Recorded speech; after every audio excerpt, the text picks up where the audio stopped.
Olá, olá! Nós aqui de novo. Olha, nós aqui outra vez.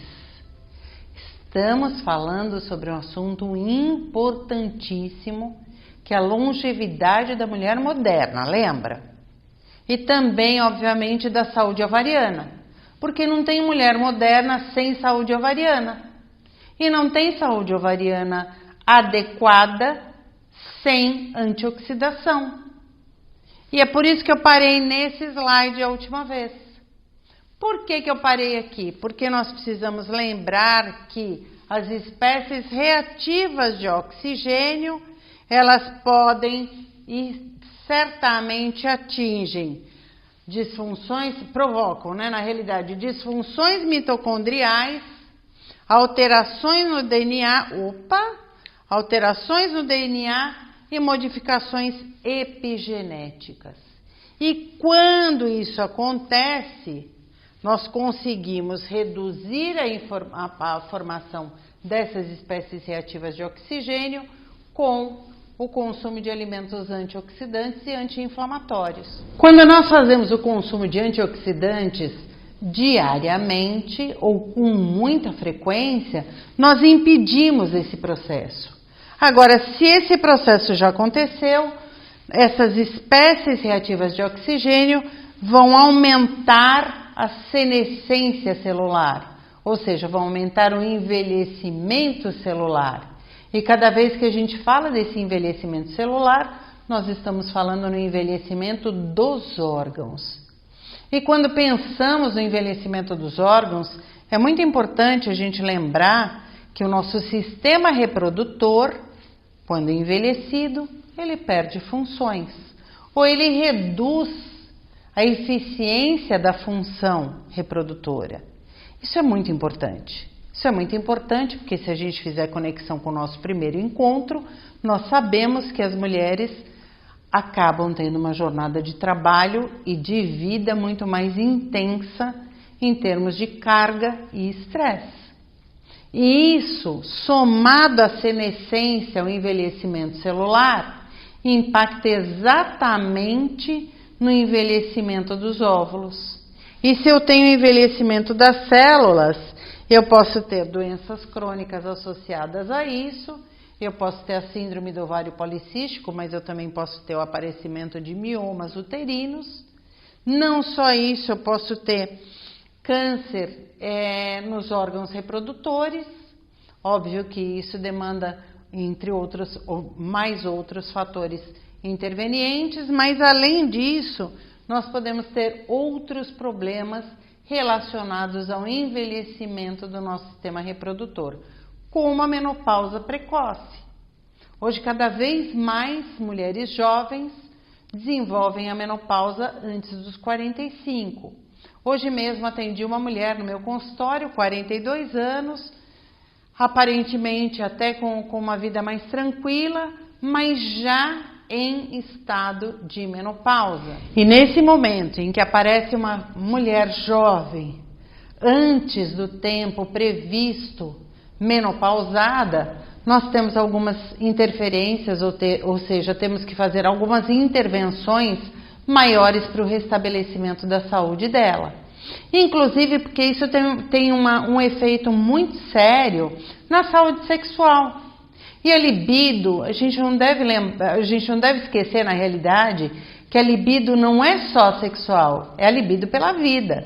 É a energia que a gente tem para fazer atividade física, para fazer as atividades do dia a dia, ou seja, é aquele gás que a gente precisa para tocar os nossos dias.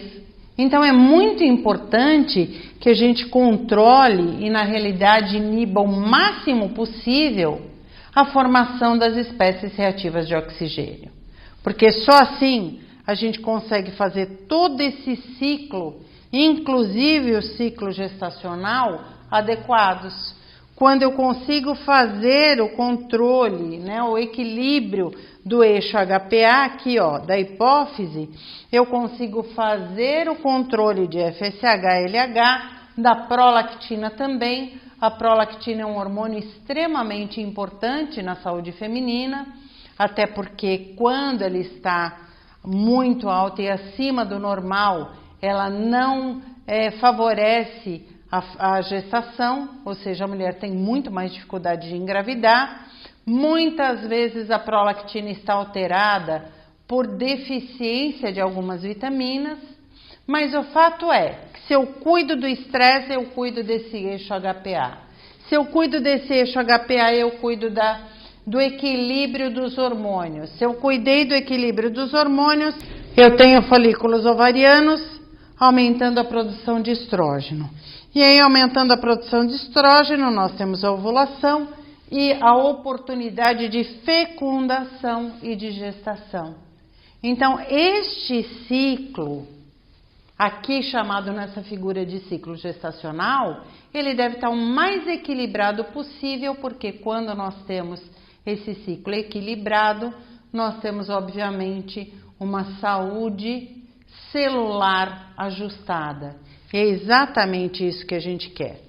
Por isso que nós falamos sobre o controle neurohormonal feminino. Lembra da importância do neurônio? Lembra da importância do nosso sistema nervoso central? Aqui está a explicação. Eu preciso ter aqui o meu hipotálamo comandando a minha pituitária, e a minha pituitária, após a liberação do hormônio gonadotrófico, ela passa a liberar mais FSH e LH. E assim todos os hormônios e todas as fases dos nossos óvulos são ajustadas e equilibradas. Nada acontece sem um controle neuronal. Esse é fato. Por isso que nós temos sempre que lembrar que a nossa saúde, o cuidado dela deve ser 360. E quando nós falamos de cuidado 360 de saúde, é lembrar que o sistema reprodutor não pode ser cuidado se eu não cuidar do meu cérebro, eu não cuido do meu cérebro se eu não cuidar do meu intestino, e meu intestino não é cuidado se eu não cuidar do que eu consumo, seja via alimentação, via medicamento, via suplemento ou qualquer outra entrada de substâncias dentro do nosso corpo. Lembrando que cada vez que existe o consumo de bebida alcoólica ou tabaco, nós destruímos grande parte do microbioma intestinal. Ou seja, presta atenção na sua paciente, presta atenção no quanto ela bebe e ou fuma, e ou usa os novos vaporizadores. Tudo isso afeta diretamente a saúde intestinal e, obviamente, vai refletir em não absorção adequada do que você oferta de bons nutrientes.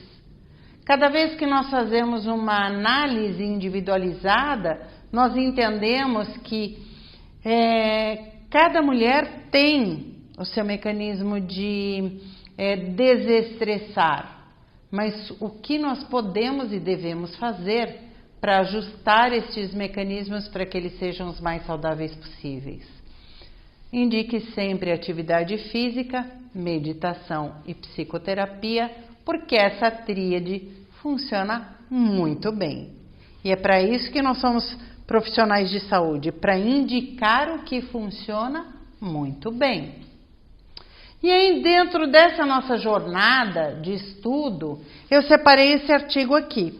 Na realidade, ele é o Consenso da Saúde da Mulher, e no aspecto, focando no aspecto da síndrome do ovário policístico, e é o estudo publicado, depois de uma reunião da Comissão de Amsterdã. E o que esse estudo fala? Ele fala, eu vou resumir para vocês. Ele fala sobre a importância no controle da saúde das garotas, das mulheres jovens que apresentam a síndrome do ovário policístico, nos seguintes quesitos: sono, manutenção de sono profundo e reparador, atividade física, realizar atividades físicas pelo menos 3 vezes por semana, pelo menos 1 hora durante cada uma dessas vezes, e sempre que possível esforço resistido, porque exatamente a liberação de hormônios muda com o esforço resistido. tipo musculação, tipo exercícios funcionais. E, obviamente, além disso, cuidar da alimentação para que essa alimentação tenha pouca oferta de carboidratos livres e uma maior oferta de vegetais. Uma alimentação rica em frutas, verduras e legumes, ou seja, a base da alimentação deve ser vegetariana ou plant-based, como nós chamamos aqui no Brasil atualmente. Poucos carboidratos livres, então usar o consumo de doces ou de sobremesas eventualmente, tipo uma vez por semana aproximadamente. Fazer o consumo de carboidratos na faixa de 40% a 45% ao longo do dia, mais carboidratos de difícil metabolização, ou seja, carboidratos mais complexos, e além disso proteínas magras, sempre proteínas magras, dando preferência a peixes e frangos. Peixes até inclusive pensando na quantidade de ômega 3 advindo desses peixes. Nós devemos lembrar que aqui no Brasil os peixes mais ricos em ômega 3 são a sardinha e a cavala. Então, qualquer que seja o consumo, mesmo enlatado, ele é recomendado, porque nós sabemos que hoje as sardinhas enlatadas a sardinha ou atum enlatado mantém uma quantidade de ômega bastante atrativa para o consumo das pessoas e sem riscos à saúde. Então, esse é um ponto muito importante nesse consenso.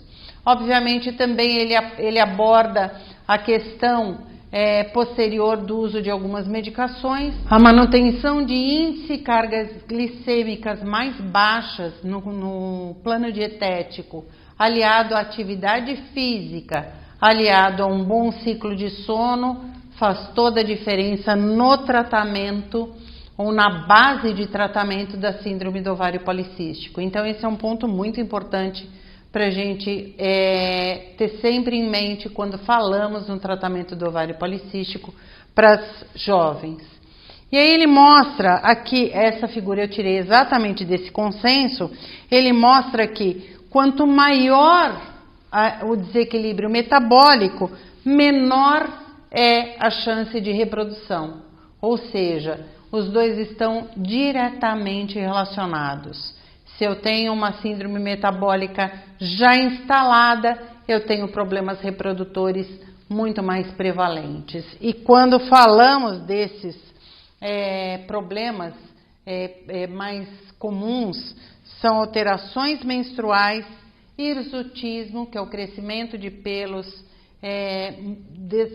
desordenado, né, na mulher, então um crescimento de pelos como se fosse masculino, a saúde sexual, infertilidade e o uso de contraceptivos. E na idade mais madura, esses desajustes reprodutivos, como eles chamam, estão associados a complicações na gestação, se ela porventura gestar, qualidade de vida, diabetes tipo 2, doenças cardiovasculares e um risco aumentado de câncer.